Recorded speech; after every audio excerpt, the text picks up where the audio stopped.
Hey everybody, Beth here. It's November 13th and I have an important piece today in the Washington Examiner's opinion section about our legacy of compensating Afghans for military service, which goes back to the American Civil War.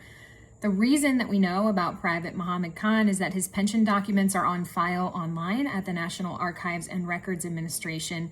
Anyone can find them. There is a link inside the article, hopefully it stayed there, that will take you to those documents. But the short version of Mohammed's service is that he arrived here in 1861, and 2.5 months after he got here, he decided to enlist in the 43rd New York Infantry Regiment. Mohammed participated in the Battle of Williamsburg and the Peninsula Campaign in 1861, and in 1862, in battle, he was wounded by a Confederate soldier. He was hit in the face and head with the butt of a musket and had to recuperate from that. And right after the 1863 Battle of Gettysburg, Mohammed was separated from his unit. He was arrested on suspicion of being a contraband, which was the term used for escaped slaves who made their way to the north. And no matter how much he told guards that he was a member of the 43rd New York Infantry Regiment, they wouldn't believe him and said that that was an all-white unit and he wasn't white, he could not be a member.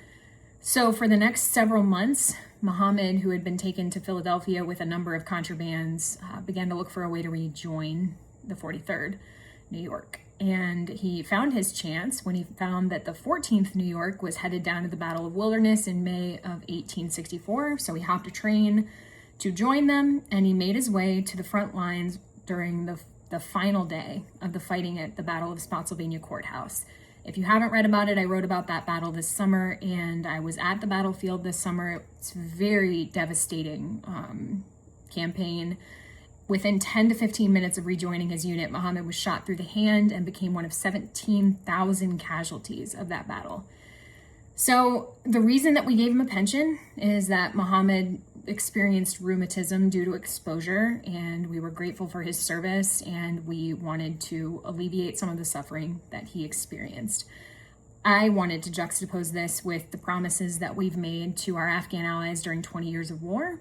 We did not promise them pensions, but we did promise them safety if they qualified for certain programs. And there are still too many who have qualified and have not gotten assistance, or who may never get assistance. So I urge you to read the article and share it and speak out for our allies. And you can find it at the Washington Examiner. You can find it on my LinkedIn. You can find it on Instagram or on Twitter, which are both BW Bailey 85. And I appreciate it.